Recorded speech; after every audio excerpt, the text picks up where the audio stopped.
Hello, Michelle. Delighted to be having one of our regular chats. I think it's about the eighth one this time. Joined again with Yeah, Steve Evans. yeah, Hi, Sean. absolutely. Glad to be here. Glad everybody's okay. Excellent. It's been a really rotten start Yeah. to 2024. Tell me about it. Yeah. I We've got- think we've can all we had a go little back, bit of bad luck, to be honest. Yeah. yeah, can we go back to New Year's Eve and start again, Yeah. please? Yeah. Rewind. Yeah, a bit of a rewind. Yeah, yeah. Yeah.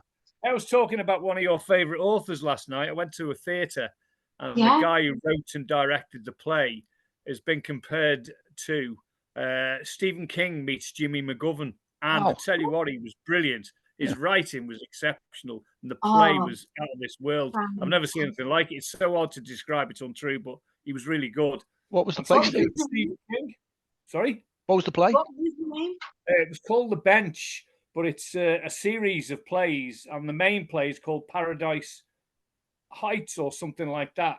But there's 5 plays that are spin-off from it, Hmm. but they all come together in a weird way, and it's about supernatural and ghosts, but it's also about real life as well. It's a bit of a mix. It's a really weird concept, and it was. I didn't think I was going to like it at first. When it first came on, I was like, "Nah, this isn't for me. I'm gonna walk away." But at the end, I couldn't take my eyes off it. It was absolutely brilliant, and his Oh, writing was out of this world. And he reminded me of Jimmy McGovern. And Excellent. he even came on the stage at the end, the guy, and he said, "Hope you all enjoyed that. I've tried to do it this way and that." We explained it all as well, rather you don't see anybody at the end of a performance normally, do you? Curtain goes down, that's it. And he came on stage and explained it all and says, "Please come back for my next one, which is in October," and so on and so on. And I thought, he's Jimmy McGovern all over again, really good. let me know because I'm not coming up for that. Yeah, it's what's his name again? He's Irish descendancy. His name's O'Byrne, Joe O'Byrne, but he actually lives in Bolton, and a lot of his theatre work's been done in Manchester and the northwest. But he's branched out now, and it's all over the UK. And wow, he's absolutely amazing. I've definitely got to go back and see him. Thought it was incredible. Of course, Michelle, you'd like it because it's this supernatural ghost type stuff. And it was really, really I was like, whoa. I'll give it a miss. Anyway, moving on. Stephen King, yeah. Yeah. Have you been reading any more of his? I have. I Oh, what a surprise. Right, yeah, going on to Stephen King. Where are we, Mr. King? So, I read Christine. Oh, yeah. The car. Well, what can I say? Do you know what? I remember reading this as a kid, and I was like terrified, absolutely terrified all the way through the book. But then this time, I'm like, I was laughing. I was laughing along with Dennis, like some of the stuff that Art was getting up to, before like Christine started going nutty. But I had donkeys years ago, maybe 10 years ago. I went and bought a Chrysler PT Cruiser in Inferno Red from Worcester. And as I was coming home, and I tell you this, no word, yeah. As I'm coming home, the radio's playing the chart from the 1960s. And on the radio dash, it said no signal. Ooh. That's a bit spooky. Oh, I've got to call this car Christine. Wow. What so I did? Called her Christine. Yeah, worst mistake I ever did. So I had her about 2 weeks and I grounded her on snow on the mountain. Oh. Finally got her down here. Yeah, and I thought, oh, I'll leave the engine running a bit, like because I've been grounded on snow. Hmm. And as I shut the door, the bloody central locking kicked in and locked my keys in the car. Oof. And I was like, it's not supposed to do that.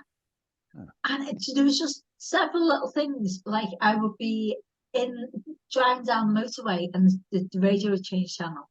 And it just little things like that. I never got the 1960 top 40 or whatever it was back then ever again. But but when that car went, I missed her like crazy, even though she was possessed. But back to Christine, anybody who doesn't know the story of Christine. It's about a possessed car. It's actually that the car is actually possessed of an evil spirit. And so what it is, the young boy's name is Arnie, and he falls in love with this clapped out old banger, goes to buy it off the fellow. The fellow's like really, and fellow's called LeBay.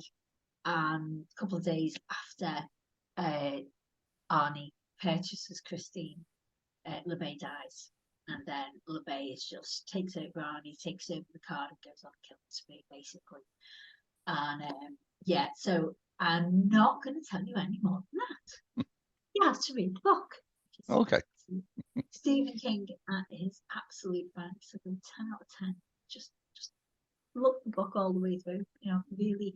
Overnight, I'd be like, I had to set an alarm on my phone. It's midnight. Go to sleep. Is that good? So yeah, so that's Stephen King, Christine, 10 out of 10. I'm currently reading The Shawshank Redemption. Oh, the short story. Yeah, Long one. yeah. The Shawshank Redemption and Rita Hayworth is, or The Shawshank and Rita Hayworth. That's I think the actual title. Yeah, it's a novella actually, rather than a short story, isn't it? Yeah, yeah. And again, totally loving it. You know, so you know, one of these days, I think I might actually sit down and watch the movies. Who knows? It's been voted one of the best films ever made, in loads of quests. I seem to remember it watching it years ago, mainly because it had Morgan Freeman in it. Yeah, love Morgan Freeman. And yeah, so that will be next month's Stephen King review for you. But without a further ado, let's move on to some indie authors, because I have got a few. Right, so indie authors this month, we have G.G. Collins and Dead Editor File. Right, this was the first time I've dipped my toe into what they call a cozy mystery. Right, so it's like it's a murder mystery, but it's not got any of the blood, guts, and gore that you typically associate with mystery stories, or who's or whatever. Taylor is an editor in an agency, a literary agency, and the literary agency boss is found dead in Lockwood murder, and she goes on the hunt to see if she can work out who the killer is. One of her clients, a writer, writes a very similar story to what has just happened in Taylor's workplace. So Taylor now wants to find out what, has this writer got anything to do with, because well known this writer didn't have a good word to say about the agency. But then the author is found dead. That's all I'm going to say. You got to read the book. That sounds like a great read. I like the sound of that. Amazing. Yeah, it does, doesn't it? Yeah. Totally loved it. It will be 10 out of 10. And the fact that it's got me into reading mysteries, cozy mysteries. Okay. Now I'm bored. No pepper, please. So Amanda is a bit of an amateur sleuth. Her boyfriend is, he works for the police because he's a local doctor as well. It's a small town, so he works for the police doing all forensics and whatever. And in her stepmother's cafe, a gentleman keels over, and it turns out that it's arsenic poisoning. And so all of a sudden, it looks bad on her stepmother's cafe, to be arsenic poisoning in the cafe. And what's worse is he's not been getting along with his wife, and his wife is the cook. So all the suspicion falls on her. And that's all I'm going to tell you. You're going to have to read the book. Layla Hawke, another amazing indie author. So Elora's Secret. It's set in a fantasy. So if you like fantasy, this one's definitely up your street. So I put my I'm just going to read my review because the review is spot on, which is cute and sexy. Elora is an escaped slave And while she was in captivity, she fell in love with a guy called Alexander, a member of the slave owners. But her escape means she leaves him behind. Q, moving on, and she's with another Dominion, or she's with another Dominion, and they catch a human-like creature for sacrifice, and it turns out to be Iris, Alexander's sister. Obviously, Elora helps Iris to escape, but then loses her just in time for Alexander arriving to look for his sister. Want to know what happens? Read the book. So what we've got here is Alexander's turned up. She's realised it's him, and because she's now with this other Dominion, she can't tell him. Okay. She also can't tell him because this other Dominion had taken his sister as a sacrifice. And she'd help the sister escape. So now it's kind of like she can't tell him, because if she does and he turns on them, they're going to find out that she's the grass. And it's like the sister's missing and she doesn't know where she's gone, so she can't admit to him that she knows where the sister was there, because then he'd be asking like, well, what was my sister doing here? So Okay. will Elora ever come clean to Alexander about A, who she is, B, what happened to his sister, and C, where his sister's gone? And for that, you have to find out, read the book. Agnes Grey she's just to take on a governess position. She's absolutely broke. The first governess position, she's like, the kids run wild, and the parents like won't let her discipline them, won't let her tell them off, won't let her get in line. And then, you know, in the end, she because she can't take any more of these kids. I mean, these kids are like horrible. The boy like beats birds to death and pulls the wings off birds and everything, and does it just to get at her, to get rise out of her. So these kids are doing everything they can to upset her. And the parents are like, no, you can't tell them. No, you can't. My kids can do exactly what they like. So she leaves that position. She goes and takes another position. And these two are sisters, and they're very vain. The eldest is incredible. And she makes sport out of breaking men's hearts, basically.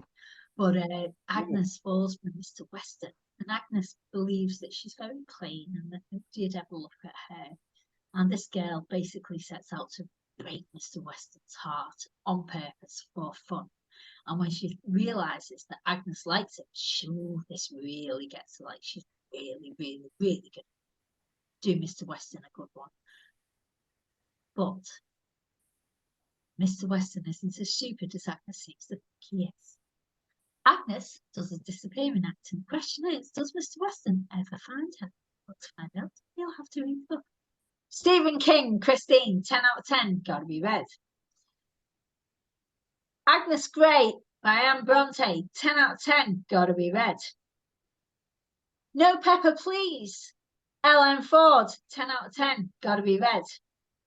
Dead Editor File by G.G. Collins, 10 out of 10, gotta be read.